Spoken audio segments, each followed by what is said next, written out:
கிறிஸ்துவுக்குள் நிலைத்திருங்க, அப்போதான் கனி கொடுக்க முடியும். அப்போ நிலைத்திருக்கும் போது ஆண்டவர் பார்க்கிறாரு, என்னென்ன செய்யறாரு பாருங்க. God has invested in you.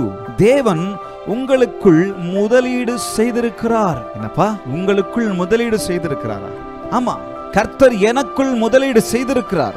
ஆண்டவர் தன்னுடைய அன்பை எனக்குள்ளாக வைத்திருக்கிறார். அந்த முதலீடு செய்திருக்கிறார், இப்படி எடுத்துக்கலாம், முதலீடாக அதை செய்திருக்கிறார். காரணம், அந்த அன்பு உனக்குள்ளாக உங்களுக்குள்ளாக இருப்பதற்கல்ல, அந்த அன்பு எனக்குள்ளாக எங்களுக்குள்ளாகவே இருப்பதற்கு அல்ல, அந்த அன்பு மற்றவர்களுக்கும் கொண்டு போவதற்காக ஆண்டவர் எனக்குள்ளாக அந்த அன்பை இன்வெஸ்ட் பண்ணியிருக்கிறார். ஆண்டவர் அவருடைய லைஃப், அவருடைய ஜீவனை எனக்காக இன்வெஸ்ட் பண்ணியிருக்கிறார், எனக்குள்ளாக இன்வெஸ்ட் பண்ணியிருக்கிறார்.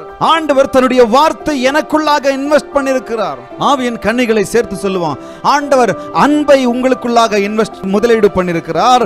ஆண்டவர் சந்தோஷத்தை உங்களுக்குள்ளாக முதலீடு பண்ணியிருக்கிறார். ஆண்டவர் சமாதானத்தை அவர் முதலீடு பண்ணியிருக்கிறார். நீடிய பொறுமையை முதலீடு பண்ணியிருக்கிறார். தயவு முதலீடு பண்ணியிருக்கிறார். நற்குணம் முதலீடு பண்ணியிருக்கிறார். விசுவாசத்தை முதலீடு பண்ணியிருக்கிறார். சாந்த குணத்தை முதலீடு பண்ணியிருக்கிறார். இச்சையடக்கத்தை முதலீடு பண்ணியிருக்கிறார். ஞானத்தை முதலீடு பண்ணியிருக்கிறார். நன்மையை முதலீடு பண்ணியிருக்கிறார். பலனை முதலீடு பண்ணியிருக்கிறார். இன்னும் நான் சொல்லிக்கிட்டு போயிட்டே இருக்கலாம். ஹல்லேலூயா சொல்ல மாட்டீங்களா? ஹல்லேலூயா ஹல்லேலூயா. முதலீடு செய்திருக்கிறார். எதற்கு? நீங்களும் நானும் கனி கொடுக்கும்படிக்கு, நீங்களும் நானும் கனி கொடுக்கும்படிக்கு. அப்ப இந்த நற்குணத்தை எல்லாம் எனக்குள்ளாக முதலீடு பண்ணும்போது நான் என்ன பண்ணணும்னு சொல்லி ஆண்டவர் விரும்புறாரு? கனி கொடுக்க ஆண்டவர் விரும்புகிறார். நான் கனி கொடுக்கலன்னு சொன்னா ஆண்டவர் என்ன வேதனைப்படுவார்? இந்த முதலீடு எல்லாம் எதற்கு? எனக்குள்ளாகவே நான் வைத்துக்கொண்டு அப்படியே அதை புதைச்சு வச்சுக்கிறதுக்கா? சிலர் சொல்லுவாங்க, இவங்களுக்கு அந்த ஃபீலிங்ஸ்லாம் வெளியே சொல்ல தெரியாது. ஒரு காலத்துல என்ன அப்படிதான் சொல்லிட்டு இருந்தாங்க, அன்பை வெளிக்காட்ட தெரியாது. வேணுன்றவங்கிட்ட வெளிக்காட்டுறான்ல, என்னப்பா என் மகனுக்கு அன்பை வெளிக்காட்டவே தெரியாது.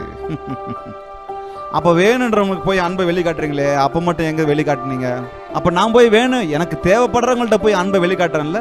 நான் டிஸ்டன்ஸை மெயின்டைன் பண்ண ஆரம்பிச்சிட்டோம். ஒரு விஷயத்தை மெயின்டைன் பண்ண ஆரம்பிச்சா திரும்ப அதை புதுப்பிக்கிறது கஷ்டம் ஆகும். அப்ப நம்ம ஆரம்பத்துல இருந்தா என்ன பண்ணணும்? அதெல்லாம் அந்த லவ் லாங்குவேஜஸ் பேச ஆரம்பிக்கணும். ஆண்டவருடைய அன்பை பேச ஆரம்பிக்கணும்.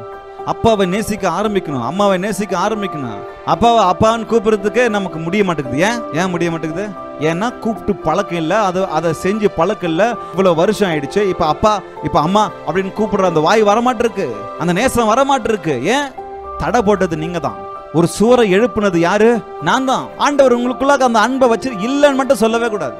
ஆவியின் கனிகளை உடையவர்களா இருன்னு சொன்னார்ல, எல்லாவற்றையும் உள்ளத்துல வச்சிருக்கிறாரு. நேரம் வரும்பொழுது நம்ம தான் அதை வெளிப்படுத்தணும். இன்னொரு வார்த்தையில சொல்லட்டுமா, நம்ம தான் அந்த கனியை கொடுக்கணும்.